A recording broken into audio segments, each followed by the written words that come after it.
Ya lo tenemos más que súper respaldado todo. Entonces, vamos a empezar el día de hoy. El tema que nos toca platicar es algo que a estas alturas del partido, curiosamente, yo creo que ya manejan súper bien, y es la historia de la computación. Vamos a poner esto de manera que yo pueda verlos. Si tienen cualquier comentario, duda, ya sea que puedan abrir el micrófono y hacer la pregunta, o que me interrumpan a través, lanzando las preguntas aquí en el chat.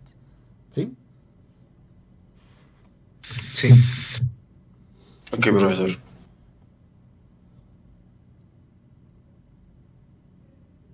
Muy bien. Entonces vamos a empezar con la presentación de la historia de la computación. Me parece que está en la plataforma, y si no, al rato se las pongo para que todo el mundo la tenga y pueda hacer sus anotaciones correspondientes. ¿Por qué me interesa a mí la historia? Bueno, en primer lugar, traer a colación la historia de la computación desde tiempos desde sus inicios, desde que empieza, normalmente suena un asunto bastante aburrido. Suena un asunto que generalmente uno piensa que eso ya es inútil y que ya quedó en el pasado y que no tiene el mayor sentido volver a tratar ese tema en la actualidad, sobre todo porque estamos tan lejos de las tecnologías con las que surge la computación, ya sean las mecánicas, las electromecánicas o las electrónicas de inicios del siglo XX.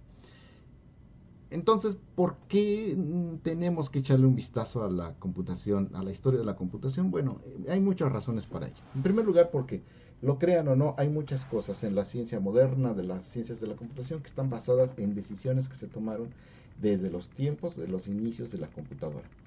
Eh, por ejemplo, la arquitectura, la forma como yo armo las computadoras, de inicio viene directamente desde los tiempos de las primeras computadoras electrónicas, ni siquiera las electromecánicas, de las electrónicas. Las decisiones que se tomaron sobre la forma de almacenar la información dentro de la computadora digital siguen siendo herencia de todas esas cosas que sucedieron en el pasado. Entonces, no está por demás darnos un ojito y entender cuáles fueron las razones que motivaron todas estas decisiones. Por una parte. Por la otra, cuando uno ve en retrospectiva la historia de cómo fue evolucionando la tecnología computacional, uno comienza a observar ciertos patrones y puede observar ciertas tendencias y puede observar errores que han sucedido en el pasado, que nos permiten a nosotros como ingenieros tomar decisiones más interesantes y más con mejores fundamentos sobre el futuro. Entonces, de entrada, nos muestra cómo es el presente, como lo vemos hoy, y por qué el presente es como lo vemos hoy, y nos permite también observar el contexto de los inventos en los cuales surgen. Y por lo mismo, nos da una idea de bastantes cosas interesantes. Y finalmente aquí el tema está en que ustedes forman parte de esa historia. Ustedes son los que van a escribir esa historia el día de mañana que yo ya no esté, que nuestros profesores ya no estén, todos los que les van a dar clase, los que van a tomar las riendas de la computación en este país son ustedes. Porque de entrada yo plantearía la pregunta, ¿quién desarrolla los sistemas para Banco Nacional de México, para Citibanamex, para todos los bancos en general? ¿Quién desarrolla los sistemas de cómputo para Comisión Federal de Electricidad, para Teléfonos de México, para Bimbo, Coca-Cola, y en general cualquier empresa grande y pequeña de este país? No vienen los alemanes y nos dicen, ah, sí, te voy a desarrollar tu sistema para el Instituto Federal Electoral. Eso no sucede. No vienen los franceses a decir, ah, sí, mira, no hay ningún problema, te permito que uses mis sistemas para la facturación de la Comisión Federal de Electricidad. Eso no sucede. Somos nosotros los ingenieros mexicanos los que tomamos las riendas de toda la información de este país y la echamos a andar.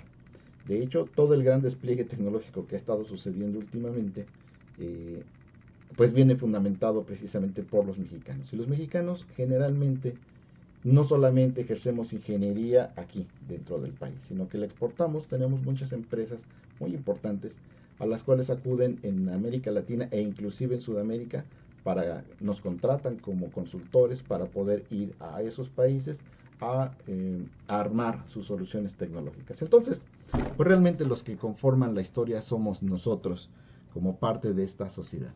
Entonces, vamos a empezar preguntándonos, bueno, ¿y para qué queremos nosotros contar? Porque la computadora finalmente pues es un equipo de cómputo, es un equipo que me sirve a mí para tomar para hacer operaciones aritméticas y hacer mucha necesidad de contar. Las historias, los libros generalmente remontan la historia de la computación al ábaco, y a mí no me gusta porque en realidad la computadora no desciende del ábaco, no desciende de tablitas donde yo hacía operaciones, y sí desciende de un conjunto de instrumentos mecánicos. Cuando nosotros tenemos la noción de un mundo en el cual es importante contar con elementos para acelerar los procesos de conteo, es cuando realmente se convierte esto en una necesidad y nosotros necesitamos realizar estos conteos. Y para llegar rápido a conclusiones, el tema está en que lo que impulsa la historia de la computación es la necesidad que tiene el mundo para realizar ciertas operaciones de manera rápida y certera. ¿Qué tan antigua es la calculadora? Bueno, las primeras calculadoras mecánicas de las que hacemos contacto es con la fabulosa Pascalina, inventada por Pascal allá por el siglo XVII, y esa calculadora pues realmente es como una calculadora. De hecho, nosotros podemos darnos una buena idea de a qué se parece una Pascalina. Digo, aunque por ahí hay en YouTube, y lo pueden buscar, videos que muestran cómo funciona una Pascalina, y inclusive les muestran los mecanismos con los cuales jalaba. Yo les voy a poner un ejemplito que, híjoles, bueno, pensándolo bien, ustedes ya son del 2000 para acá. Quién sabe si les haya tocado. No sé si ustedes han ido a panaderías donde tienen su caja registradora. Y esa caja registradora tiene un montón de botones, y la señorita que me atiende le pica botón, botón, botón, botón, botón. Luego le pica otro botonzote, o peor aún, le jala una manivela, y entonces esa cosa se oye como hace y pone un numerito en el display que tiene la partecita de aquí arriba. Si han visto esas panaderías, que supongo que todavía debe haber por toda la ciudad, que tienen esa clase de Yo no. No, yo no. En películas sí las he visto. Yo sí, algunos. Ok, parece que bastantes de nosotros hemos visto esa clase de maquinitas en el centro, efectivamente. Hay muchas todavía de estas máquinas que tienen, no sé, 50, 60 años trabajando las maquinitas estas, y básicamente a eso se parece una Pascalina. Yo pongo un numerito, le doy una vuelta y establece el numerito aquí en el display. Pongo el siguiente numerito, le doy una vuelta, suceden un montón de cosas así, que hacen mucho ruido, y luego se ve ahí, se oyen todos los engranes, choco, choco, choco, choco, y se vuelve a poner ahí en el display el resultado. Entonces, esas maquinitas registradoras de las panaderías son hijas de la Pascalina, ¿sale? Y pues son una gran cosa, porque durante muchos años en esas panaderías pues nada más le han tenido que picar botones, y de manera electromecánica, porque ya no son de darle vueltecitas a una manivela, sino más bien el botoncito comienzas a rodar los engranes y nos da el resultado mágicamente, ¿no? Sin mayor cosa. Y estas son súper modernas porque hasta imprimen el ticket. Pero bueno, la Pascalina no imprimía el ticket, sin embargo ayudaba a hacer operaciones.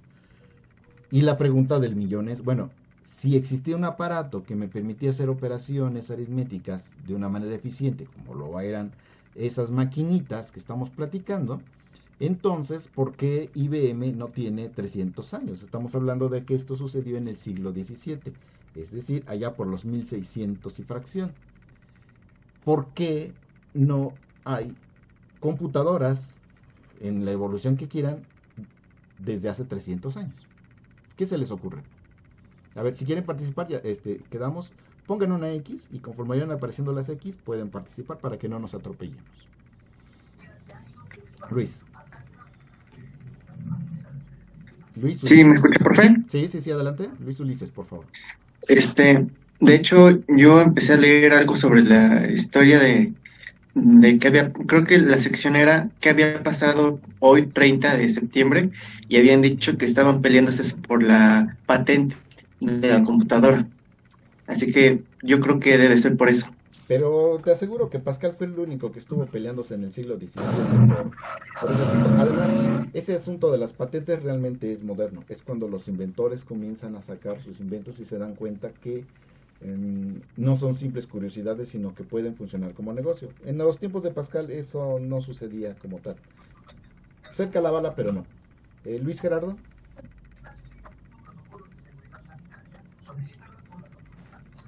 Bueno, yo pienso que con el tiempo se fueron actualizando todos estos científicos y fueron saliendo las mentes más brillantes y con el tiempo pues fueron actualizando muchas cosas y esto permitió el avance en la tecnología y las revoluciones, por ejemplo, que primero se dieron las revoluciones industriales y con el tiempo se dio la tercera revolución, que era ya el avance de las computadoras y ahorita es la cuarta, que creo que es el avance de la informática electrónica. No sé si esté bien.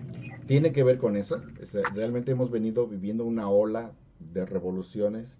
La primera fue una revolución sí, de pensamiento, la segunda fue una revolución mecánica. Bueno, la primera, estrictamente hablando, fue una revolución agrícola.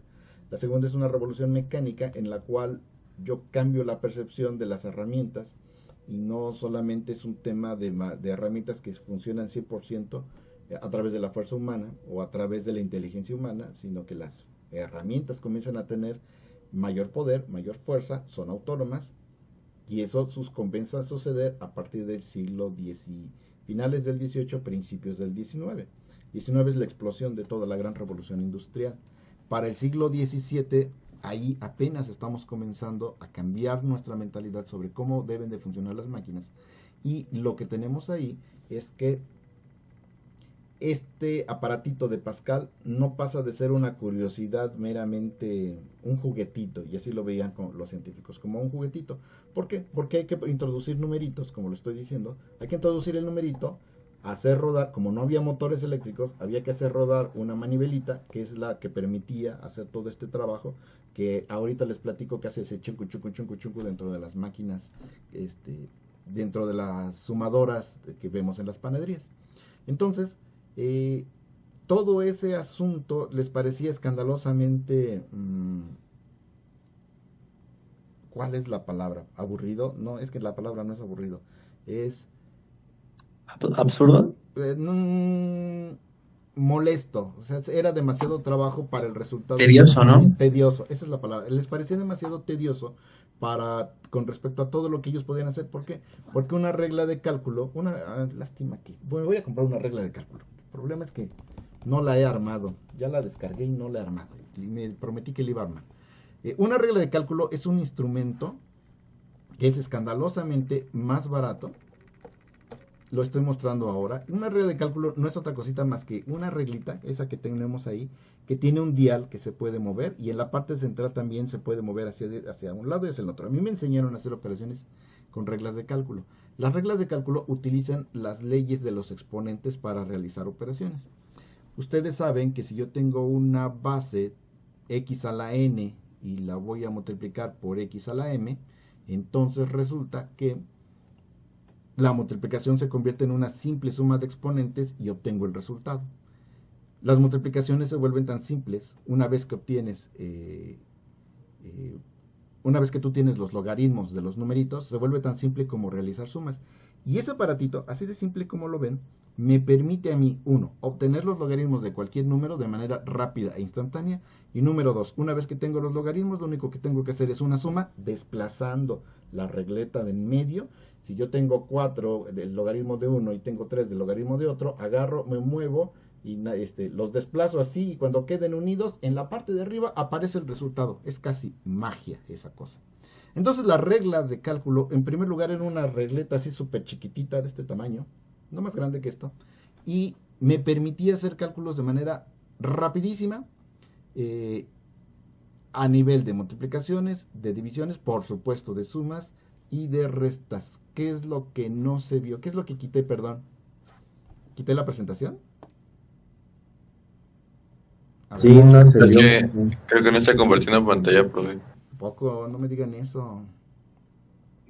Sí, no se ve nada. Efectivamente, está compartida la pantalla, qué gandalla soy. Ahí está. Y la Ahora sí. presentación está a... No me digas que la cerré. ¿Cómo es posible que la cerré? No, no la cerré. Aquí está. Ahora sí. Discúlpenme. Entonces, aquí está la regla de cálculo. La regla de cálculo es este aparatito, como les comento, y me permite moverme hacia un lado y hacia el otro, así con este dial. En el centro, como les digo, tiene una parte móvil en la cual yo me muevo y este dial me permite ver exactamente qué números están alineados, de manera que yo puedo ver el resultado de la operación. Entonces resulta que es escandalosamente rápido y barato trabajar utilizando la regla de cálculo, en vez de tener un aparatote grandote, lento, y que además para hacer multiplicaciones, la pascalina no sabe hacer multiplicaciones, solamente sabe hacer sumas. Si yo quiero multiplicar 3 por 2, lo que tengo que hacer es darle 3 vueltas, 1, 2, 3 a los engranes, para que vaya realizando las multiplicaciones, porque las multiplicaciones, como todos sabemos, son solamente sumas repetidas, o la repetición de un conjunto de sumas. Entonces, pues evidentemente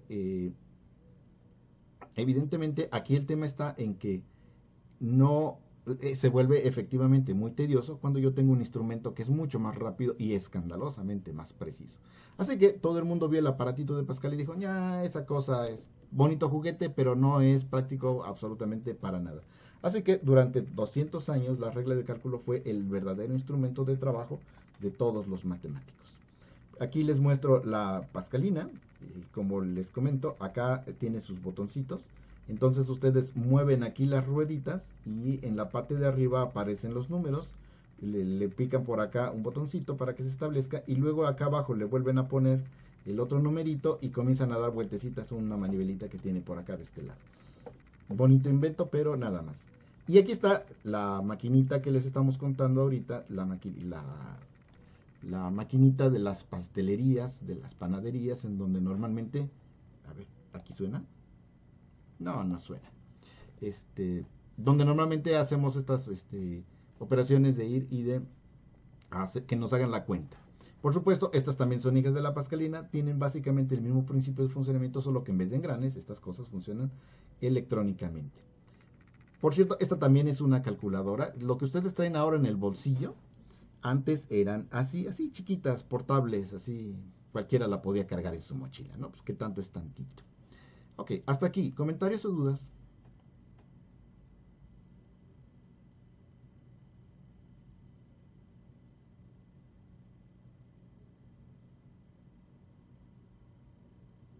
A ver, ¿alguien quería participar?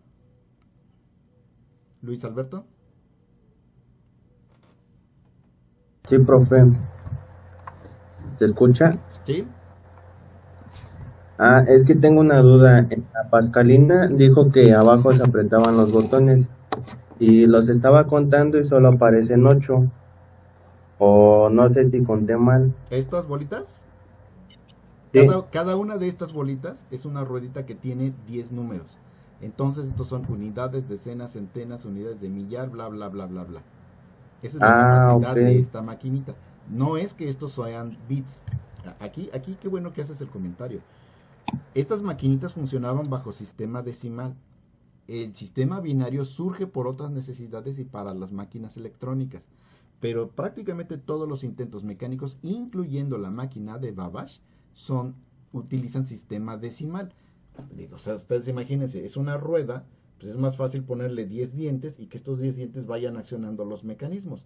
Si yo quisiera que esta cosa fuera decimal, de binaria, sería un asunto más complicado, porque según lo que definimos en la clase pasada, sería una rueda que tendría un diente aquí, un diente acá, y tendría que moverse muy rápido, dando medias vueltas para que pudiera funcionar de manera binaria. No, definitivamente todos los elementos mecánicos funcionan bajo sistema decimal y todos los elementos electrónicos, no es cierto. Los elementos electrónicos a partir de la UNIVAC son binarios. Los anteriores seguían siendo decimales. Vale. Ok, profe, gracias. Por nada.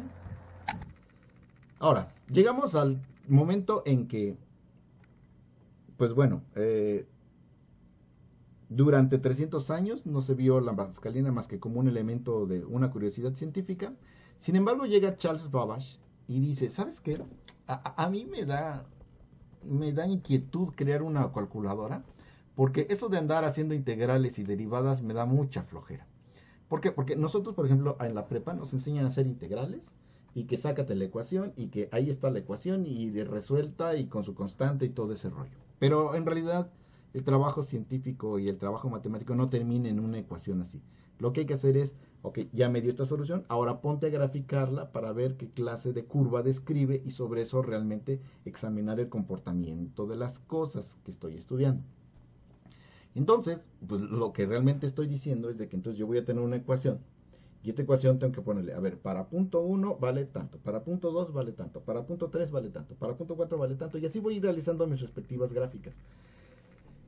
Y entre menos cantidad de puntos haya entre uno y otro, más precisa va a ser mi curva que yo estoy analizando. Entonces, esa era la chamba de muchos de los matemáticos del siglo XIX y era escandalosamente laboriosa, andar arrastrando el papel para hacer operaciones aritméticas. A ellos les encanta el álgebra, pero la aritmética no son particularmente amigos de ella, porque es aburrida y es tediosa. Charles Babbage dijo, es que a mí de verdad me da mucha flojera andar arrastrando el lápiz. Entonces lo que voy a hacer es que voy a crear un instrumento mecánico que pueda hacer cuentas. Inspirándome en el tema de la máquina de la Pascalina, a mí me parece que yo puedo hacer una cosa mucho mejor, porque esta máquina no va a hacer sumas, sino que esta máquina lo que va a hacer es va a hacer ecuaciones diferenciales. De hecho, la máquina analítica es máquina analítica diferencial. Lo que hace esta cosa es que sabe derivar y sabe integrar. Si ustedes lo piensan a nivel de mecánica, pues suena como que muy fumado de los pelos lo que él estaba diciendo. Pero no solamente se queda en la idea de que quiere integrar y quiere derivar a través de esta máquina. No, él va más allá y dice, no, pero ¿sabes qué? Aquí hay una cosa que no me gusta de las máquinas. Y es que las máquinas tienen la mala costumbre de solamente hacer una cosa y solamente lo que yo diga y solamente... y su función no pasa de la función para la cual fue diseñada. Una máquina de herramientas, por ejemplo, un martillo. El martillo yo lo tomo y da golpes. Es más, le puedo poner un resorte y comienza a golpear así, como Homero en esa escena donde pone el pajarito y pone a que le pique ahí al botoncito del teclado. Esa máquina todo el tiempo va a estar picándole el botoncito del teclado de Homero. Y nunca vas, y si la planta completa explota, pues al pajarito no le importa. Él fue diseñado para andar picándole ahí al teclado y siempre estar haciendo exactamente lo mismo. Todas las máquinas, herramientas normales y comunes tienen una función y la van a hacer toda la eternidad aunque se destruyan ellas mismas. La máquina que estaba diseñando Charles Babbage no tiene esta filosofía, sino que Charles Babbage dice, no, ¿sabes qué? A mí no me gusta eso. A mí me gustaría una máquina que fuera capaz de tomar decisiones, que fuera capaz de censar su entorno y en función del entorno pudiera tomar un camino de acción diferente, que fuera capaz de detectar que si estoy dividiendo entre cero, me bote y me sea capaz de decirme, ¿sabes qué? Ahí hay una inconsistencia, porque de otra manera el asunto no me sirve, va a pasar, va a estar graficando, detecta una división entre cero, quién sabe qué fregado va a ser y luego va a continuar tan campante como si tal cosa. Entonces, no, yo quiero que tome decisiones y esto es lo que realmente mete a Charles Babbage en la historia de la computación. El hecho de que pensar en una máquina capaz de analizar condiciones y que pudiera bifurcar su funcionamiento para poder tomar senderos distintos de acción en función de los datos que estaba recibiendo.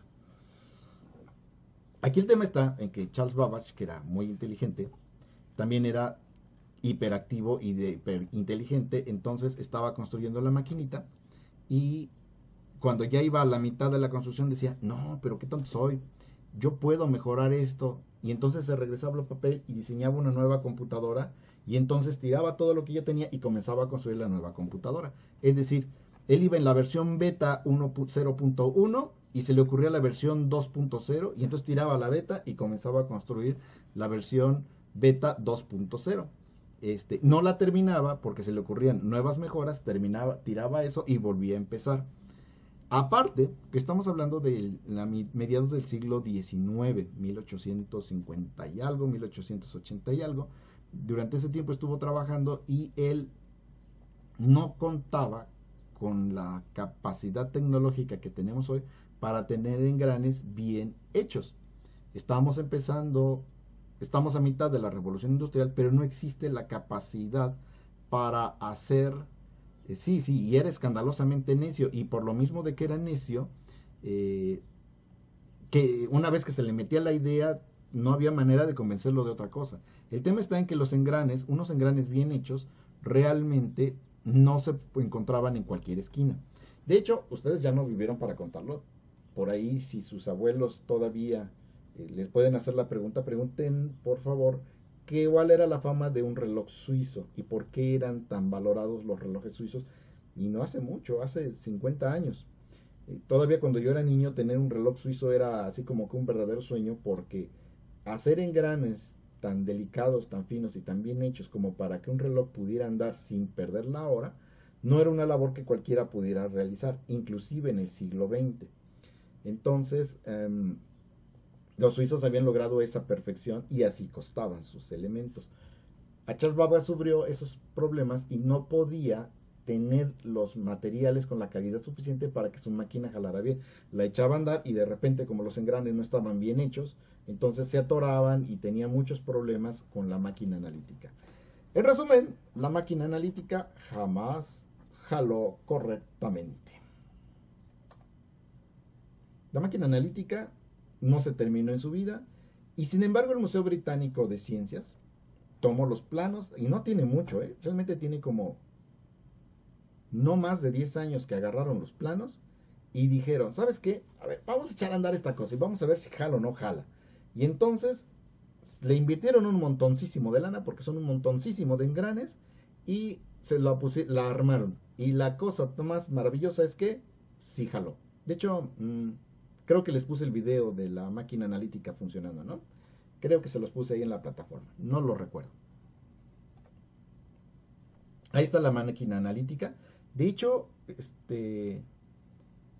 Póngalo, profe. ¿Perdón? Es que no lo encuentro el video. ¿Cómo se llama? La máquina analítica. Sí, permíteme, ahorita lo buscamos. A ver. Museo de la Computación, máquina de Babbage. Vamos a ver, por ahí debe estar y le decimos que queremos el video. Y por aquí debe estar.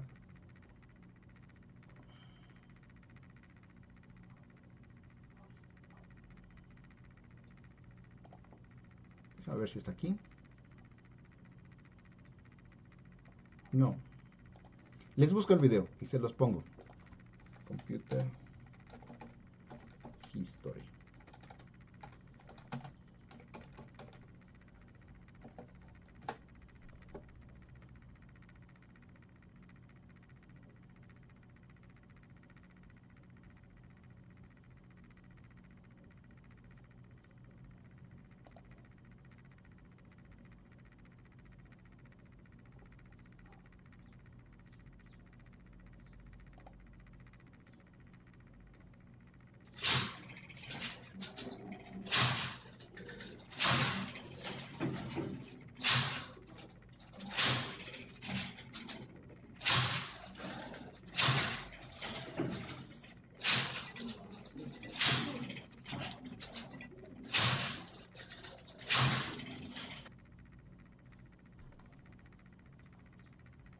Ok.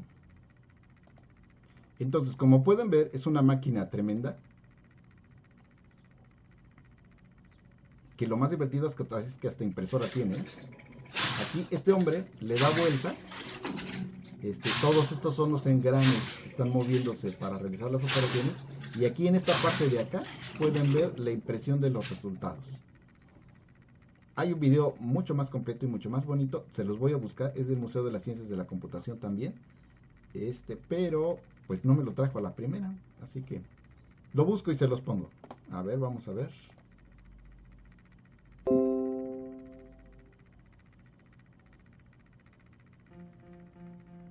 Charles Babbage was the only child.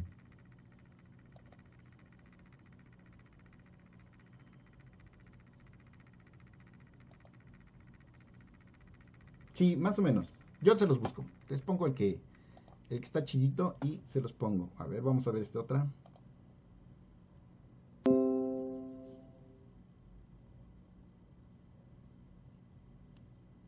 No, es el mismo.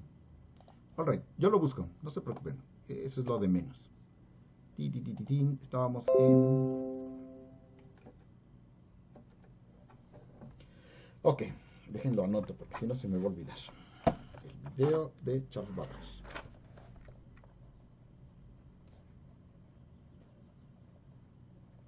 Ahí está. Ahora, Charles Babbage inventó la máquina analítica, la máquina esta grandota que estamos viendo ahorita trabajar, y la pregunta del millón es, bueno, ¿y él inventó los lenguajes de programación? ¿A él se le ocurrió la idea de que la máquina podía ser programable? No, a él nada más se le ocurrió la idea de que la máquina pudiera tomar decisiones, pero no se le ocurrió, pero ni por asomo, el tema de que pudiera ser programable. ¿Quién lo hizo? Nuestra amiga, la condesa Ada Byron, que nació en Inglaterra en 1815 y murió en 1852. Tienen razón, fue en 1830 y tantos que se estaba trabajando. Entonces, aquí el tema con ella es que ella era matemática, era una persona excepcional porque, digo,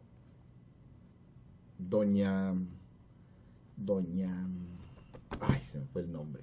Muchas mujeres en ese tiempo no podían darse el lujo de estudiar, pero como ella era hija de un progresista, la mandaron directamente a y él le dijo, papá, ¿quiere estudiar? Y le dijo, sí, vete a estudiar. Y entonces se fue a estudiar, y es peor, se fue a estudiar matemáticas. Entonces esta mujer, siendo matemática, se hizo muy amiga de mi amigo Charles Babbage, y cuando estuvieron platicando y platicaban sobre estos temas que parecían realmente apasionantes, resulta que ella dijo, es que tu invento tiene más potencial, porque mira, si toma decisiones, podríamos idear una manera de darle instrucciones a la máquina de tal manera que las fuera tomando, y conforme las va tomando, entonces fuera ejecutándolas. Sí, exactamente como en la lectura. Si eso sucede en el siglo XX, todavía en el XXI, yo creo que aquí las compañeritas nos podrían decir la cara que pusieron en casa cuando les dijeron, voy a estudiar ingeniería. Ciertamente todavía seguimos teniendo problemas con ese tema. Entonces, la condesa de Lovelace realmente fue la que tuvo la grandiosa idea, pero no es así como que fue y se lo chismeó y le dijo, ay, mira, se me ocurrió anoche en un sueño. No, ella agarró y escribió un paper, un documento de investigación, en donde decía cuáles eran los fundamentos sobre los cuales podríamos nosotros hacer que una máquina siguiera instrucciones. Realmente el concepto y la fundamentación matemática de los programas se los debemos a Ada Byron. Ok. Termina el siglo XIX y ¿qué pasa entonces? Absolutamente nada. Una parte, Charles Babbage, como les digo, jamás logró terminar la máquina, y sin la máquina de Babbage, pues evidentemente las ideas de Ada Byron jamás en la vida iban a prosperar. Entonces, no pasa nada, es una máquina muy cara, la universidad se fastidia de Charles y terminan por hacer a un lado el proyecto, y entonces todo el mundo se queda con la idea de que la computadora es completamente una locura e irrealizable, hasta que vienen la Primera y la Segunda Guerra Mundial. Para cuando llegan las guerras mundiales, particularmente la Segunda Guerra Mundial, de repente el mundo se encuentra en el más grande conflicto bélico, y en medio de ese conflicto bélico nosotros tenemos un conjunto de circunstancias que sabemos en tiempos de guerra, los inventos que ayuden a ganar la guerra, por supuesto que reciben apoyo y por supuesto que reciben toda la atención del mundo. Si a eso le sumamos el hecho de que los alemanes estaban intentando conseguir la bomba atómica en la Segunda Guerra Mundial, y como dije hace un momentito, la guerra atómica implicó describir primero con física teórica cómo iba a suceder esto, pero segundo, una vez que tenga yo el modelo físico de cómo va a funcionar la bomba atómica, ahora viene el tema de echa a andar los cálculos, arrastre el lápiz para ver si esos modelos funcionan como deben de funcionar, como estoy esperando. Y entonces es evaluar todas las operaciones para tratar de ver cómo se va a comportar de manera dinámica. Esas operaciones eran demasiado complicadas, eran muy especializadas, eran muy tardadas, y los grandes físicos necesitaban ocupar su mente en hacer cosas realmente importantes, pensar en cosas importantes y no en andar arrastrando el lápiz. Por esa razón, la industria de la computación dejó de ser una curiosidad para convertirse en una necesidad. Alan Turing, en 1930, entre guerra y guerra, planteó matemáticamente, a través de un conjunto de preguntas que se comenzaron a hacer los matemáticos de todo el mundo. Vaya, lo quisiera platicar así. Si yo estudio biología, mis objetos de estudio son bichos que puedo ver en el mundo. Si yo estudio física, puedo ver los objetos moviéndose por el espacio. Si yo estudio geología, bueno, pues hay un montón de piedras que puedo estudiar. Pero cuando estudio matemáticas, ¿qué es lo que realmente estoy estudiando? Digo, porque nunca hemos visto pasar un 1 volando por ahí. No hemos visto pasar jamás una ecuación integral en el espacio o en el agua o en cualquier lugar. Las matemáticas como tales no son entes reales que uno pueda palpar. Es curioso porque toda la ciencia se fundamenta en la idea de que lo que no existe y no puedo ver y no puedo probar no existe en realidad, y sin embargo está fundamentada toda la ciencia en las matemáticas, que son cosas 100% abstractas y producto de la mente humana. A principios del siglo XX, todos los matemáticos se preguntaban, a ver, ¿cuál es el objeto real de estudio de las matemáticas? Luego, si quieren, les pongo un video muy interesante que explica todo este tema del dilema al que se enfrentaron los matemáticos, y Alan Turing, precisamente, tratando de descifrar esa pregunta de qué es lo que realmente estamos estudiando, se puso a pensar en las matemáticas como un ente abstracto que era capaz de tomar decisiones, y hizo un modelo matemático sobre esta máquina de hacer modelos. Y a ese modelo que él planteó se le conoce como la máquina de Turing. Es una herramienta matemática, no es una herramienta física. Él nunca imaginó engranes. Es más, él conoció a John von Neumann, que era el que estaba desarrollando el proyecto de la primera computadora electrónica. Von Neumann le dijo a Alan Turing, oye, te invito a construir una computadora de verdad. Y él dijo, qué flojera. Ahí nos vemos y me regreso a Inglaterra. Porque él estuvo un tiempo en Estados Unidos estudiando y trabajando ahí como matemático. Y la verdad es que no le interesaban esa clase de cosas, él solamente se concretó al tema, el tema matemático. Por eso Enigma fue su gran logro, porque en realidad no es que Enigma fuera la máquina y que, como vemos en la película, él estuviera ahí poniendo engranes. No, él era matemático y como buen matemático estaba ido en sus matemáticas, y lo demás realmente no le importaba. Esa es la realidad. Lo que vemos en la película es una romantización de cosas que no sucedieron necesariamente, pero que son padres de ver en el cine. Inicios del siglo XX, de repente la industrialización ya está en todo su apogeo, y ya somos conscientes de que las máquinas pueden hacer trabajo por nosotros, y entonces se inventan estas tarjetitas, unas tarjetitas de cartón que tienen un conjunto de perforaciones, y a través de estas perforaciones yo puedo ir generando patrones en un telar muy bonito. Estas tarjetitas perforadas que surgen en la industria de los telares van a ser después retomadas por las computadoras para poder alimentar las órdenes que van a tener. Otro invento de apoyo, por supuesto, es el Don Edison, que inventó el foco incandescente. Y como, pues en teoría ustedes ya son hombres y mujeres del siglo XXI y solamente conocen la luz la luz fluorescente o los foquitos LED, pues entonces tengo que remitirlos al ejemplo de que estos foquitos en realidad son como los que vienen en las cafeterías. Son estas cosas largas que cuelgan con un filamento amarillo que ilumina muy bonito en las cafeterías, o el mejor ejemplo, en los focos de los taqueros de carnitas. Todo taquero de carnita que se respete va a tener aquí su foco, y acá abajo la carne toda calientito meando. No he desayunado yo hablando de estas cosas. A ver, entonces, esos focos incandescentes que dan harto calor y que hacen que se vea bien suculentas las carnitas en el puesto de los tacos, son precisamente el invento de Edison, el foco incandescente, que tiene una... Deja de eso, yo también te digo que tengo hambre y estoy hablando de comida. Pero miren, ahorita terminamos ya de volada y nos vamos a echar un cafecito. Es más, les quería proponer ¿Qué les parece si hacemos un break pequeñito a las 8 de 5 minutos para que vayan por un cafecito, se lo tomen tranquilamente y continuamos? ¿Les parece? A ver, díganme.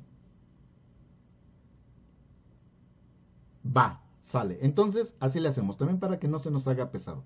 A las 8 en punto hacemos un pequeñísimo break de 5 minutos y de verdad, 5 minutos, no más.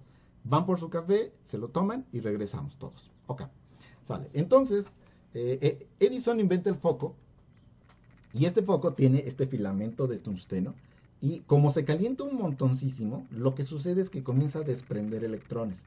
Y esos electrones que se desprenden, que por cierto, él mismo se dio cuenta que había un flujo de electrones que se desprendían del foco, se llamó el efecto Edison, porque pues, nadie se había imaginado semejante cosa. Entonces calientas un metal y el metal se calienta tanto que comienza a desprender electrones y luego a través de los electrones, ahí están los focos de Edison, estos electrones yo los puedo atrapar en una plaquita y el hecho de poderlos atrapar en una plaquita a mí me permite controlar o tener un flujo de corriente que puedo controlar, porque los electrones salen disparados por un lado, aquí tengo una plaquita cargada positivamente que atrae a los electrones y en medio de estas dos puedo poner una placa que va a tener voltajes positivos o voltajes negativos. Si tiene un voltaje negativo, los electrones salen disparados pero son rechazados por la placa. Bueno, no es una placa, es una rejilla.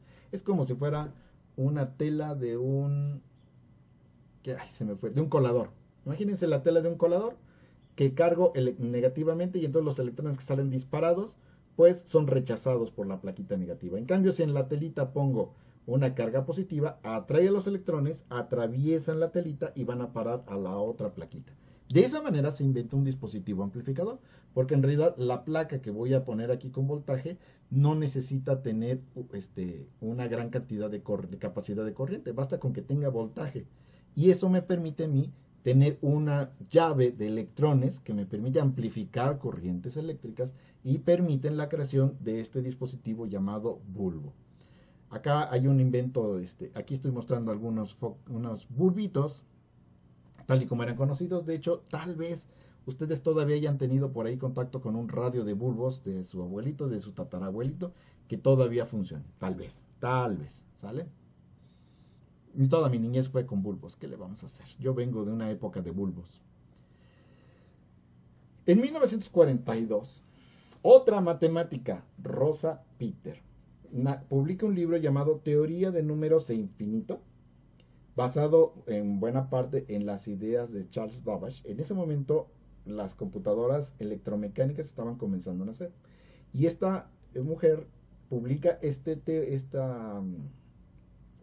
librito diciendo, ¿sabes qué? Yo pienso que podríamos tener algunos algoritmos interesantes, algunos conceptos interesantes, pensando en una cosa llamada recursión. Sí, espero no estarme equivocando. Ella fue la que inventó la recursión y con la recursión técnicamente nace toda una revolución en las ideas sobre cómo podemos ver el mundo. Y no estoy yo para decirles ni ustedes para saberlo, pero muchas de las cosas interesantes que hacemos hoy en día con la computadora están basadas en procesos recursivos. Ya los estudiaremos en tercer semestre en la materia de estructuras de datos. Si se escriben conmigo, claro está.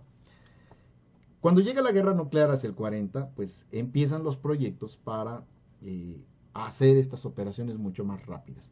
¿Qué es lo que tenemos? Bueno, eres hombre mayor de 15 años, de 17 años, entonces estás apto para irte a la guerra. Ya lo vimos en Capitán América, cómo era el asunto. Estás apto para irte a la guerra y te me vas al frente de batalla. ¿Qué es lo que sucedía en las grandes, en los países que se fueron a la guerra? Pues que prácticamente se quedaron sin hombres jóvenes y en plena edad de producir, y se quedaron prácticamente solamente las mujeres a trabajar y a producir en sus respectivas áreas, en las áreas que estaban dejando desocupadas los hombres. De esta manera ocuparon un montón de plazas, incluyendo las de las universidades, en donde eran requeridas para hacer un montón de cosas. Entre las cosas, bueno, pues imagínense, estamos en la guerra, y todos ustedes ya llevaron la materia de física, así que saben que existe una ecuación para calcular la trayectoria de un misil a través de una trayectoria... ay, se me fue el nombre. Bueno, existe la ecuación para calcular la trayectoria de un misil parabólica, exactamente, una trayectoria parabólica.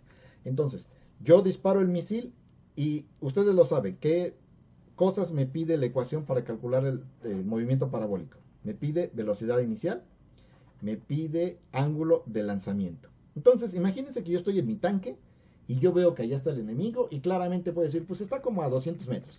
A ver, entonces, el seno de 200 metros multiplicado por el ángulo del...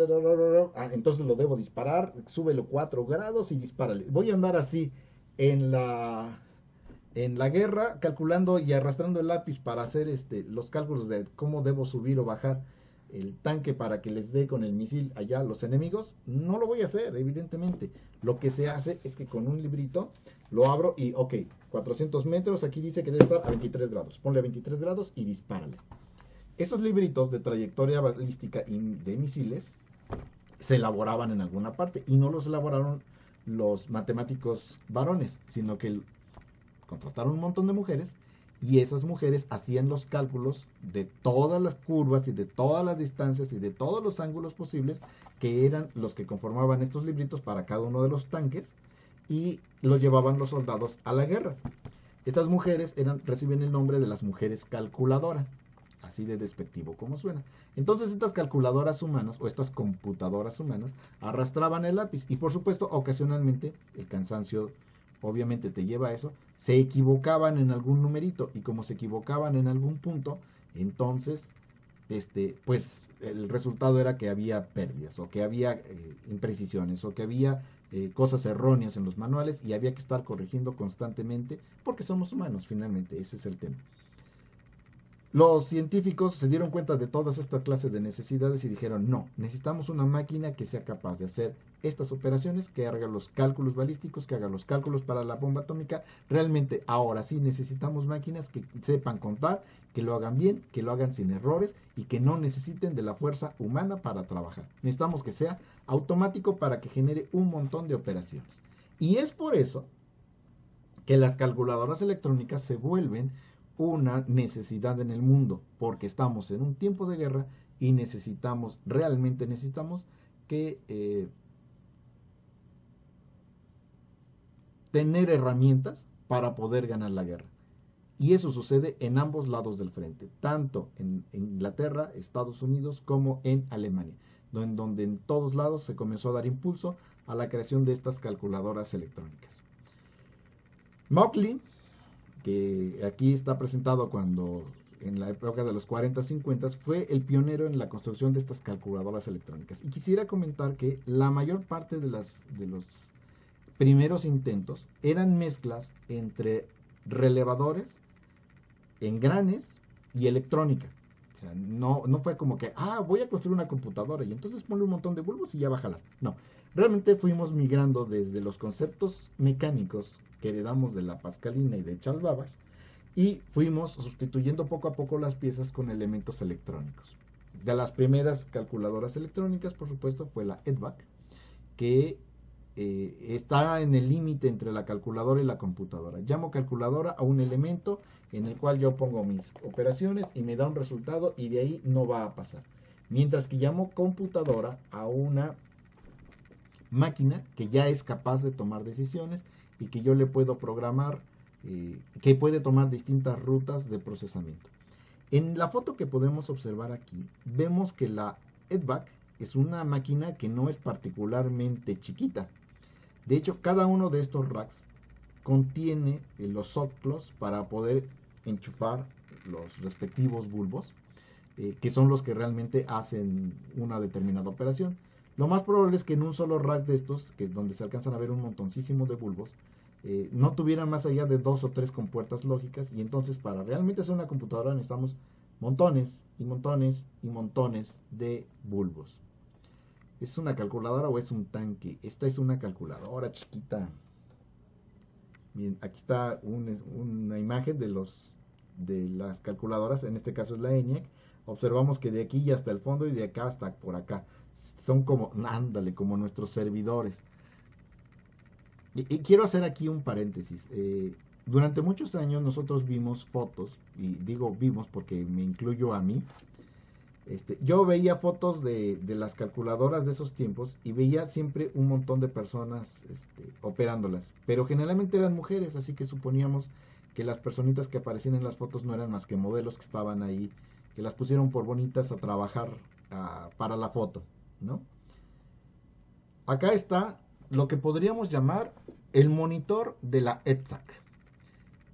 No hay una tele como tal, para empezar. La televisión también tuvo su historia y hasta 1940 y tantos no se desarrolló bien una televisión electrónica realmente funcional. Así que lo que ahí tenemos en realidad no son otra cosa más que rayos catódicos que van mostrando determinadas señales, ¿sale? Acá tenemos un telefonito y aquí tenemos algunos botoncitos para decirle préndete, apágate, empieza a operar y da la salida, ¿sale? Esta es la consola de control, lo que podría ser el monitor y su teclado. Obvio, aquí no hay ratones, ¿verdad? Aquí, y eso me recuerda a mis tiempos de universidad, cuando yo era joven y bello como ustedes, teníamos allá en el... es que todos no conocen la facultad aún. Había un aula específica donde estaba la computadora. Entonces, la señorita que recibía nuestras tarjetas perforadas, nosotros llegábamos con nuestro bonche de tarjetas perforadas y se las entregábamos. Ella las envolvía en una liga y las ponía ahí en su bandejita. Luego, a la media hora de que había recibido todo eso, entonces tomaba toda el bonche de tarjetitas que se hubieran reunido en media hora, les quitaba las liguitas, las ordenaba con el sistema operativo, con el compilador, ponía nuestras tarjetas, las tarjetas de datos, las tarjetas de cierre de operaciones y encendía la computadora. Esa cosa comenzaba a trabajar como loca, se tragaba toda la bola de tarjetas perforadas y comenzaba a escupir papel, un montoncísimo de papel. Cuando terminaba, apagaba la computadora, separaban las hojas de papel por cada una de las corridas, por cada uno de los programas que nosotros entregábamos, envolvían las tarjetas en el papel, las ponían en una liguita y nos la entregaban. Y ahí venían los resultados de nuestros cálculos y de nuestros programas. No podía uno entrar y teclear nada, no. Todo eso se alimentaba con puritita tarjeta perforada. Esa cola era precisamente desde los tiempos de los 60, así funcionaba hasta los tiempos en que a mí me tocó estudiar. Y no soy de los 60, entonces los usuarios estaban aquí formaditos y entregaban, igual como yo les estoy platicando, sus tarjetas perforadas. Una vez más, aquí les digo, aquí pareciera que es la secretaria la que lo está recibiendo, pero en realidad por ahí hay otra historia. Bien, son las 8. Si no tienen inconveniente, démonos 5 minutos y ahorita regresamos. Dale que es mole de olla. Podemos ver ahorita en la pantalla entonces una bola de circuitos ahí de la ETSAC. Una vez más, quiero mostrar, se parecen a los racks modernos, en donde yo tengo todos estos compartimientos en donde voy metiendo toda la bola de circuitos. Aquí tenemos la Mark I, esta es alemana precisamente. Y llegamos a los tiempos de la ENIAC, que fue la primera calculadora electrónica, y la UNIVAC, que es la primera computadora. John von Neumann, está mal escrito ahí, Neumann, es Neumann, N-E-O-U-M-A-N-N.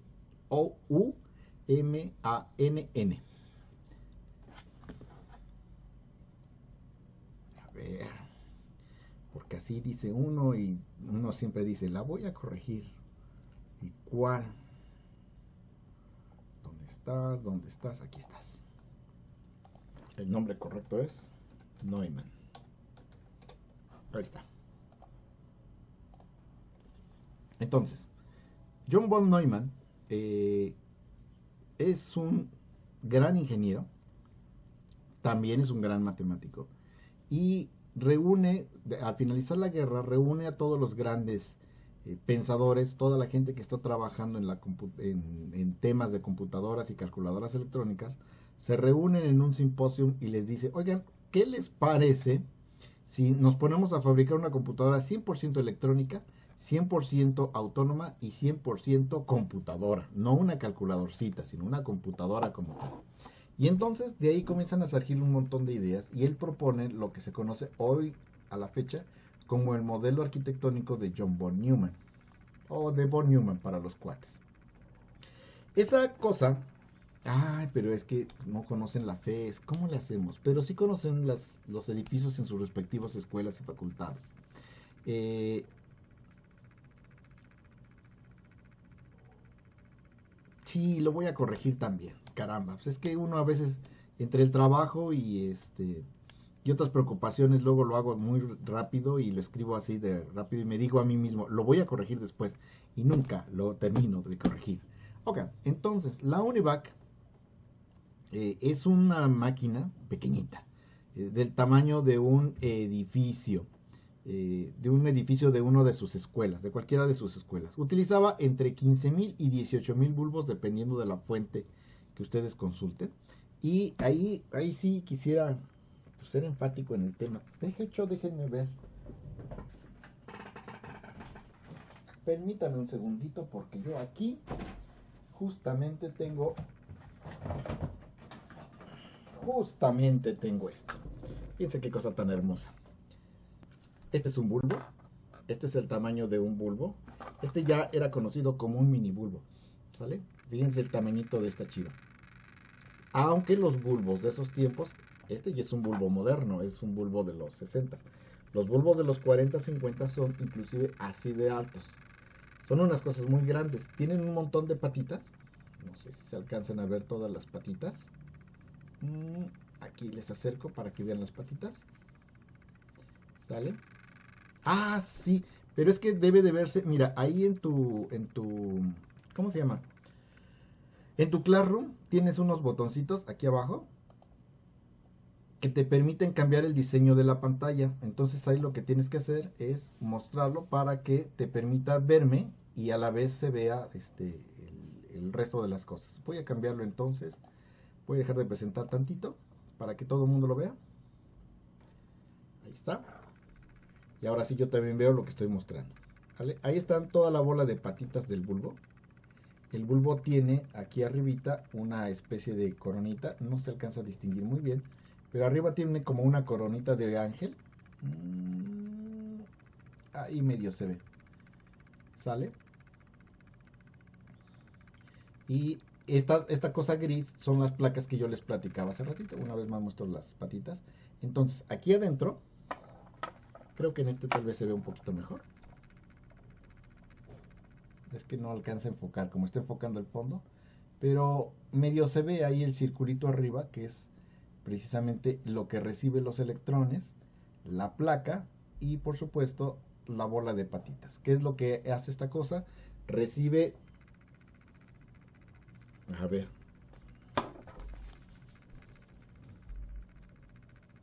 El tema es que entonces ya no... ¡Ay! Ya no se ve... Aquí sí se ve, miren. Sí se ve el arito en la parte superior, ¿no? Y la bola de patitas. Ahí está. Y la parte del cuerpo, que es el calefactor y la placa que recibe los electrones. Perfecto. Parece un foco de Navidad grande. Sí, un poquito hay de eso, pero pues no es un foco de Navidad. Lo que esta cosa hace es de que se calienta, no se alcanza a ver, pero ahí está el filamento. El filamento se calienta un montón, emite los electrones. Estas son las placas que reciben la polarización del foco del bulbo. Y entonces en la parte de arriba se recibe y ya se recibe la corriente amplificada por la chiva esta. Entonces, cada una de estas se calienta como un foco de taquero, porque tiene que ser incandescente la chiva esta para que comience a emitir electrones. Entonces, realmente necesita mucha energía para poder trabajar. Qué bueno que tengo aquí. Entonces, permítanme también, ya que estamos en esas, mostrarles otra cosita que tengo aquí. Yo no me acordaba que lo tenía acá, pero ya que lo tengo,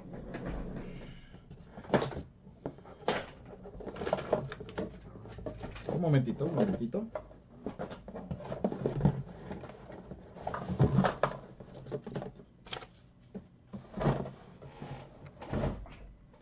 Permítanme presentarles mis tarjetas perforadas, ¿vale? Estas tarjetas perforadas son de la Universidad Nacional. Aquí está todavía el logo de la Universidad Nacional. Y estas cosas precisamente de lo que se trataba es que yo tenía mi tarjetita y aquí se pueden apreciar algunos de los hoyitos que tiene o que se le pueden hacer. Cuando yo tenía que hacer mis programas, se tenía que venir, tomar los hoyitos, perforarlo, y esto era lo que entraba a la máquina lectora de tarjetas, ¿sale? Entonces, cada uno de estos hoyitos, cada una de estas columnas representa una letra, y toda la tarjeta completa, que tiene 80 columnas, representa una instrucción de computadora. Se parecen a las boletas del Melate. Ándale, es una buena representación. Imagínense las boletitas del Melate con todos sus cuadritos. Ustedes agarran, lo agujeran, y eso que agujeran es precisamente la codificación de cada una de las letras. Entonces, yo aquí tengo una instrucción de computadora, una sola sentencia. Para los que saben programar, este es un print, este es un write, este es un x igual a 0, y así me las llevo. Si tengo 100 instrucciones, bueno, pues este es un bonche de 100 tarjetas pues, de computadora para perforar, en los cuales yo hacía mis programas, metía esto directamente a la persona que me recibía mis programas, y esto es lo que se procesaba, ¿sale? Entonces, pues ustedes imagínense la terrible desgracia que significaba que yo tuviera todas mis tarjetitas y fuera yo caminando y me tropezara y se me desordenaran, o bien que se me olvidara poner las tarjetas donde venían mis datos, o que me equivocara en el orden de una de las tarjetas, ¿sí?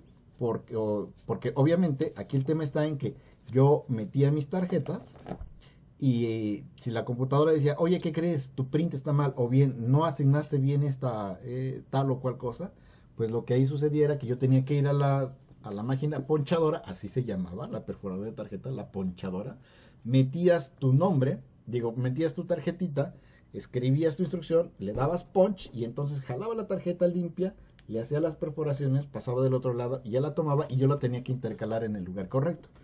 Donde me equivocara era un verdadero problema, porque, como les dije, en la computadora la encendían solamente una vez cada media hora. Tú tenías una oportunidad cada media hora de meter tus tarjetas, y si te salía un error de compilación, o no estaba bien, o habías hecho algún error, tenías que irte a formar a las tarjetas perforadas, tomar tu lugar, esperar que te diera tiempo dentro de esa media hora para hacer tu corrección, poner tu tarjeta y volverla a ir a entregar. Si había mucha gente, como solía suceder en las fechas de entrega de programas, entonces normalmente te tardabas más de media hora en las tarjetas perforadas y solamente podías hacer una corrida por cada hora. Y entonces el máximo número, como uno tenía que estudiar y salía a las 2 de la tarde de estudiar, significa que nada más teníamos de las 2 a las 8 de la noche para meter los programas. Teníamos un máximo de 6 horas, 6 corridas por día, y nos daban 2 días para entregar los programas. No había mucho margen de error. Por eso mi generación es particularmente buena analizando los programas antes de meterle mano. Y por eso nuestra generación dice, antes de ponerte a codificar como loco, ponte a pensar. Porque hubo tiempos en los cuales ser estudiante de computación era aún más difícil de lo que es para ustedes. Porque además no podías practicar en tu casa. No podías hacer las perforaciones en tu casa, y por más que hicieras tú las pruebas de escritorio en tu papel, jamás es lo mismo que verlas corriendo ya, ¿sale? Era realmente muy complicado. Ok, ¿hasta aquí dudas o comentarios?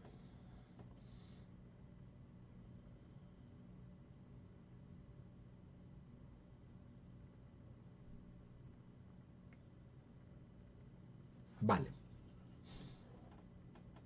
Sí, por supuesto que me llegué a equivocar varias veces. Ponía yo mis tarjetas chuecas, ¿por qué creen que se lo estoy diciendo? Y una vez también las tiré al piso y no tuve la precaución de ponerles un numerito ahí.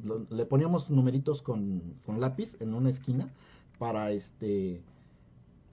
para que tener el orden. En esa ocasión no les puse el orden en un programa de 200 líneas, las tiré todas y ahí me tienen ordenándolas, y perdí la compilación de esa hora hasta la siguiente que ya terminé de ordenarlas, y agarré y las metí, ¿sale? Sí me llegaron a pasar cosas como a todo estudiante. Las pianolas usaban papeles de papel perforado, sí, también las pianolas. por eso les digo, estos inventos en donde el papel perforado se usaba para distintas cosas, como en las pianolas del viejo oeste que vemos en las películas, sirvieron de idea para poder tener nosotros esas tarjetas perforadas. Las tarjetas perforadas, sí, por supuesto que las vendían. Así que tener un error costaba, por supuesto, ¿no? Bien, entonces, vamos a continuar. Entonces estábamos platicando de los bulbos. Todo esto salió por los bulbos. Porque imagínense lo que era tener 18,000 de esos. Digo, aquí nada más mostré 2 y ya ocuparon este espacio.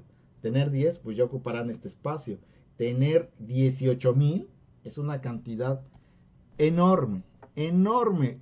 Al contrario, fue muy bonito estudiar en esos tiempos las carreras. Perdón que lo interrumpa, pero es que ese comentario me llama la atención. Fue muy bonito por una razón muy simple. Para mí, cuando me hablan de un byte y de la palabra de la computadora, a mí me queda clarísimo porque yo aquí lo veo físicamente. Cada uno de estos hoyitos es un bit y el conjunto de bits dentro de esta columna es un byte. Cada uno de estos ocupa una celda de memoria y cada uno de esos bulbos es un transistor que entiendo perfectamente bien cómo funciona.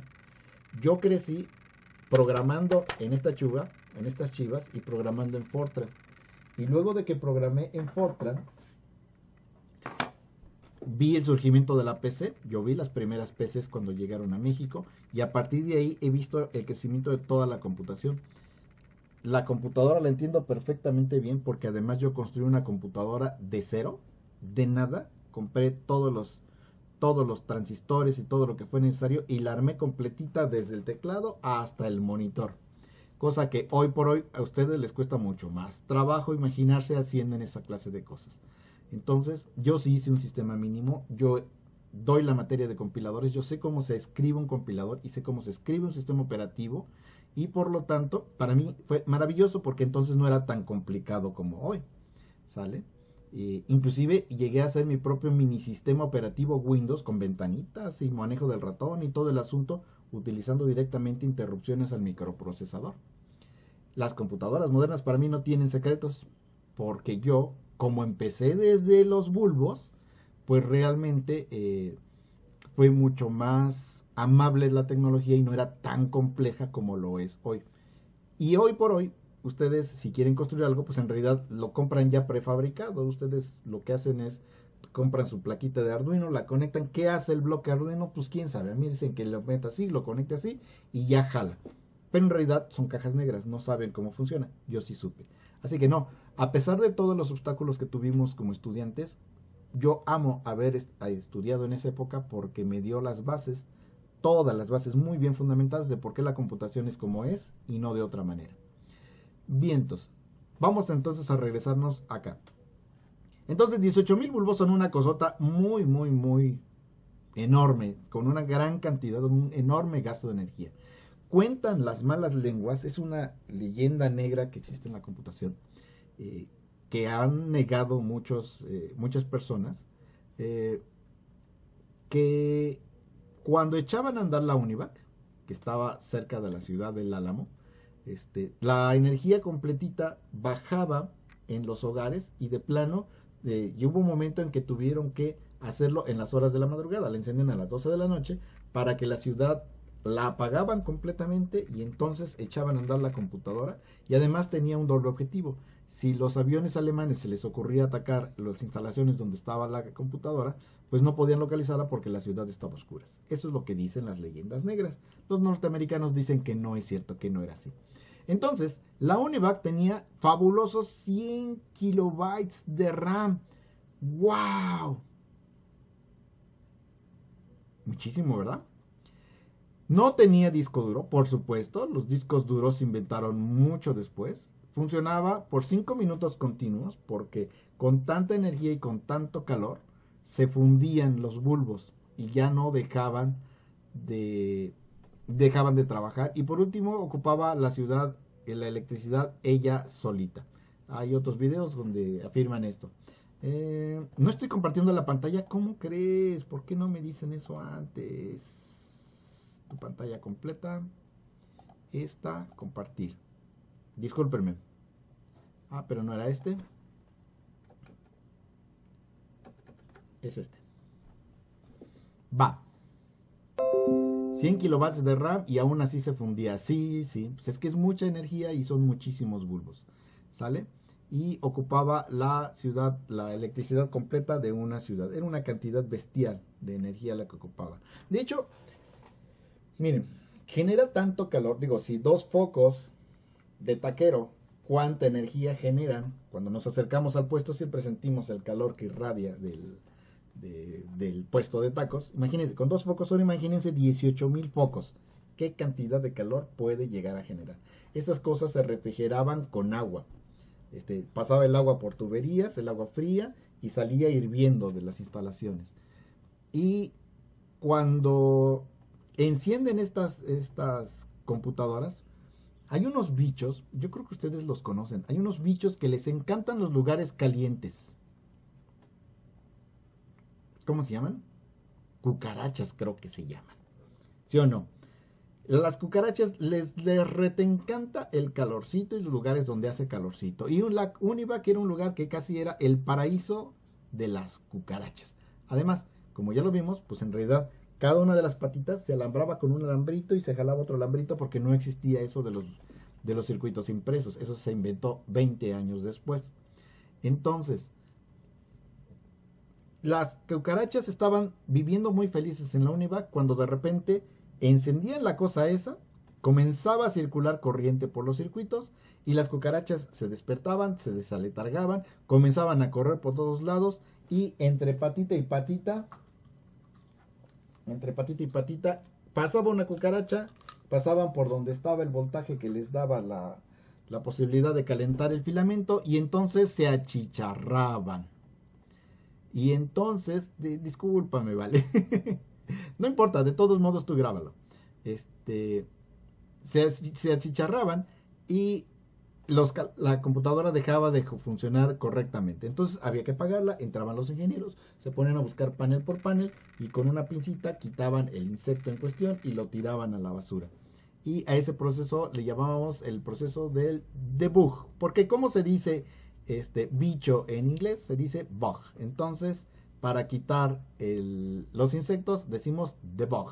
Y a la fecha todavía seguimos haciendo debug, que es algo así como depuración de los programas. Sí, así fue como nacieron los bugs, efectivamente. Carnita asada, ande usted. Bueno, entonces, aquí tenemos una consola de la Univac y de Mockley, que está ahí con Von Neumann, en la consola de la Univac, y vemos que esta consola pues ya tiene más cara como de consola. Si han llegado a ver la serie de la próxima, es más, voy a cortar un pedacito del video del túnel del tiempo y van a ver que las máquinas del programa del túnel del tiempo, un programa de los 60, son idénticas a estas que estoy mostrando aquí.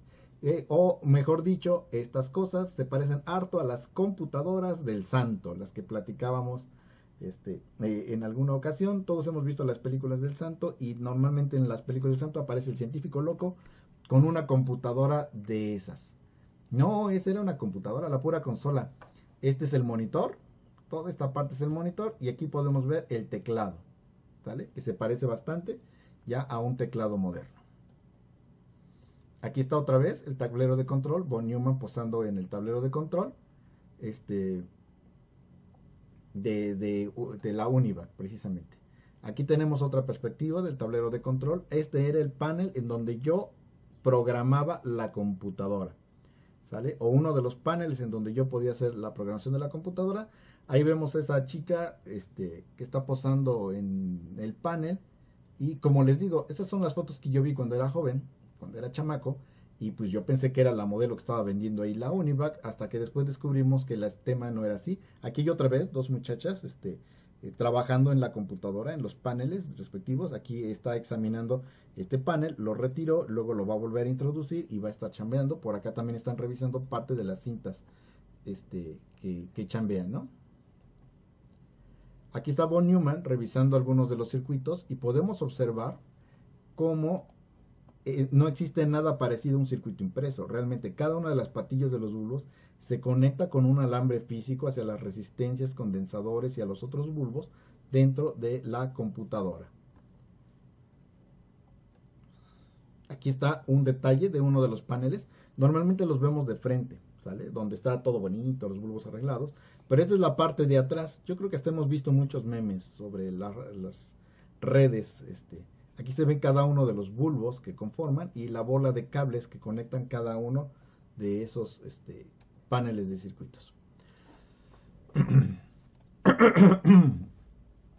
Entonces, cada una de esas máquinas normalmente era diseñada para una chamba en particular. Evidentemente, la programación de estas computadoras pues era a través de cables. Estos que estamos viendo aquí en el panelcito, que teníamos aquí, a través de estos cablecitos, estos que se ven aquí, una maraña de cables, esos realmente eran la programación de la computadora. Obviamente, como aquí no hay nada parecido a un print, ni a un load, ni nada por el estilo, sino que son cables, yo debo tener ahí una máquina, un tablero que me diga el bulbo fulano con el bulbo fulano son una suma, el bulbo fulano con el bulbo fulano es un AND, Y en este caso, pues es muy difícil hacer el mantenimiento. Obviamente, estas cosas no tienen sistema operativo, son más parecidos a sus calculadoras científicas en donde ustedes pueden hacer pequeños programas, pero no hay nada que se le parezca a un sistema operativo en donde ustedes puedan tener interacción o invocar a un compilador o nada que se le parezca. Si bien la UNIVAC significó un avance importante, sí era funcional, es decir, sí llegó a ser, sí, por supuesto. Para empezar, fue la primera calculadora 100% electrónica y 100% funcional como computadora. Número 2, fue la primera máquina electrónica que efectivamente se podía programar y que sirvió para muchos propósitos diferentes. Eso es un hecho. Y tercero, fue la primera máquina que realmente implantó al 100% la arquitectura de von Neumann, que nos dice cuáles son los componentes básicos y que los podemos trabajar en función de este modelo. Sí, realmente era funcional en muchos sentidos. ¿Era un monstruote bestial? Sí, por supuesto. Pero era una computadora y funcionaba 100%. Bien, obviamente la primera computadora no tenía ni pantalla ni teclado como tal. Aquí está un microprograma de la ETSAC y muestra precisamente lo que estoy platicando. Aquí están toda la bola de bornes en donde yo realizo el alambrado y aquí llegaban las personas que lo programaban, desalambraban, ponían cablecitos y entonces aquí es donde se escribían los programas de la computadora. Como ven, yo la tuve sencilla. Eso era otro nivel. Y esto evidentemente requería entender qué era realmente lo que estaba haciendo la computadora físicamente. Obviamente, la invención de la tarjeta perforada y de la impresión en papel vino a ser más amable, mucho más amable la programación. La invención del sistema operativo para arrancar, para cargar tarjetas, para poder tener acceso a la impresora en otro nivel, por supuesto, se volvió mucho más amable. La invención de los lenguajes de medio nivel o de bajo nivel, o sea, el ensamblador, también por supuesto hizo que la vida fuera mucho más amable para todos estos programadores. Y todo esto durante el desarrollo de las computadoras a bulbos. Viene entonces una mujer llamada Grace Hopper, una oficial del ejército de Estados Unidos, y entonces se le ocurre, ¿sabes qué? A mí me parece que esto de andar programando con cablecitos y esto de andar pensando en un bajo nivel, pues la verdad es que da mucha flojera. Yo creo que podríamos inventar instrucciones de mucho más alto nivel, donde yo dijera print hola mundo y ya no tuviera que andar alambrando por todas partes, sino que se juntaran todas las instrucciones necesarias como abre el puerto, habilita la terminal de impresión, ponte en la primera línea, salta a la primera línea de la página, y comienza a recibir los datos, los vas imprimiendo uno por uno, cierra la impresión, cierra el dispositivo, inhabilítalo y regresa. Todas esas micro instrucciones las agrupo dentro de una gran macro instrucción que me evite a mí los detalles de qué fregado estoy haciendo. Técnicamente hablando, Grace Murray Hopper inventó propiamente los compiladores. Sus pares varones dijeron, pero qué tarugada, o sea, ubícate. La máquina es muy cara. La máquina cuesta mucho trabajo que haga las cosas. La máquina no puede andar desperdiciando la memoria porque tenemos muy poquita memoria. Y tú andas diciendo que agarre bonches de instrucciones y las use o no las use, agarro y las pego para generar programas muy grandes y muy pesados. No. Eso es una tontería. Hooper, que era militar, dijo, a mí me vale gorro lo que opines, yo de todos modos voy a escribir el compilador y lo voy a usar. Si lo quieren usar bien y si no también. Y entonces inventó el lenguaje, si mal no recuerdo, es el A0, el lenguaje que ella inventó. En cuanto se los mostró a sus compañeros, dijeron, oye, qué chulada programar así, oye, a ver, enséñame. Y fue entonces que los compiladores comenzaron a popularizarse entre las computadoras del mundo. Llega Rosa Peter y publica un libro sobre funciones recursivas. Sí, estaba yo equivocado. Funciones recursivas en la teoría de la computación. Y a ella fue la que se le ocurrió el tema de las funciones recursivas, ya en el 52, y ya con las computadoras electrónicas funcionando. Y yo no sé si han estado notando aquí este tema de la historia de la computación, que primero encontramos a Ada Lovelace, encontramos a Rosa Peter, encontramos a Grace Hopper, encontramos a un conjunto de personas que como que no estaban muy bien ubicadas en nuestro mapa conceptual sobre lo que pasó en la computación. ¿Qué tienen en común todas estas personas?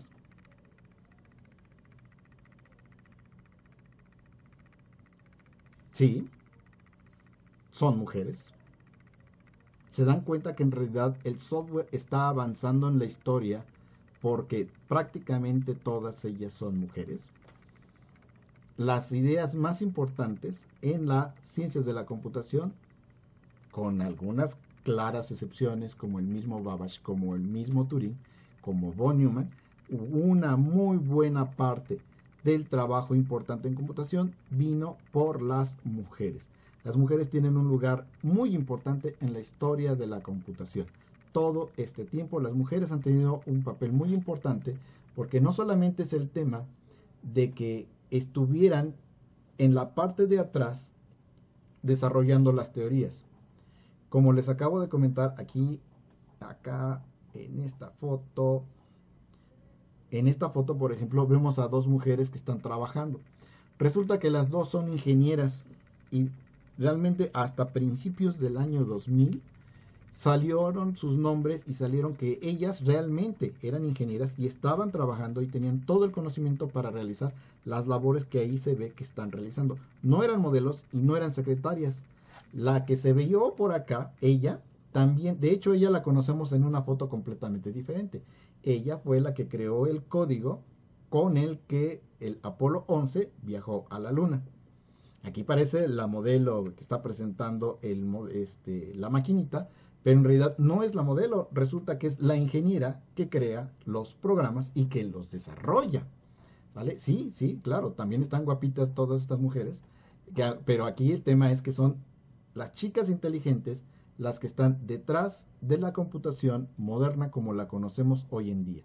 Después, en cuanto suba yo a la presentación, denle un ojito con esta perspectiva a las fotos que estoy presentando y observarán cómo su presencia es constante a lo largo y ancho de toda la presentación y de todas las fotos que conocemos de la historia de la computación. Entonces, es algo con lo que sí me gustaría que se quedaran.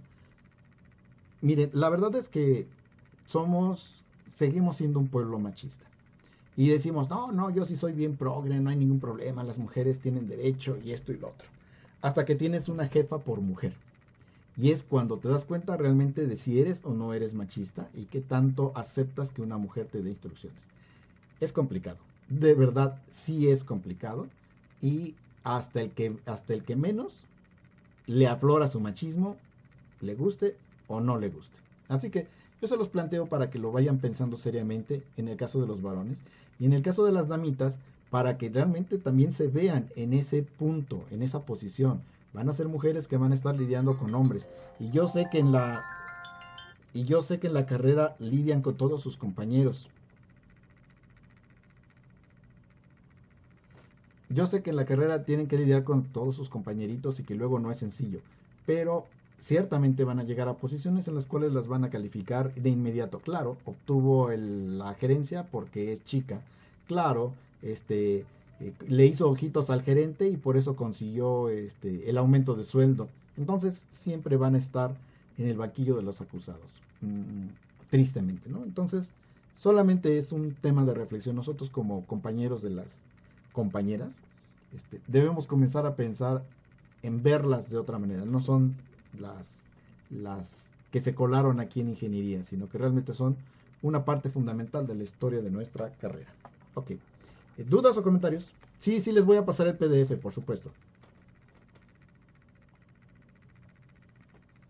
Dime, Ángel. Bueno, yo comenté aquí en los comentarios que hay una película que me recordó todo esto, se llama, por aquí me habían puesto porque la puse mal, Figuras Ocultas, que se trata de 3 mujeres de nacionalidad negra, se puede decir. Talentos ocultos, ¿no? Una era matemática e hizo como la mayoría de las ecuaciones para que, no recuerdo si era para que el Apolo llegara a la Luna o para que dieran órbita a la Tierra. Uh-huh. Luego otra fue la ingeniera del cohete y otra manejó toda la computación para que se pudiera lograr eso. Entonces me recordó mucho a todo esto. Sí, entonces, sí. Quería comentarla, por si la quieren ver, se llama Talentos Ocultos, ya lo puso Valeria en el chat. Sí, realmente es una película digna de verse, y insisto, y en que reflexionemos en que este asunto de la mujer en la computación no es nuevo, no está saliendo ni ayer ni antier. Es un asunto que ya viene de un buen rato y tiene su razón de ser, insisto. Los hombres estaban en el frente de batalla, se estaban jugando la vida y estaban muriendo en las líneas en las trincheras. ¿Quiénes quedaron para hacer el trabajo? Quedaron las mujeres. Y todas estas mujeres que habían estado relegadas, que habían estudiado en contra de la voluntad, que habían de las personas, que no habían podido tener un lugar, de repente se abrieron esos huecos y ellas entraron y los ocuparon.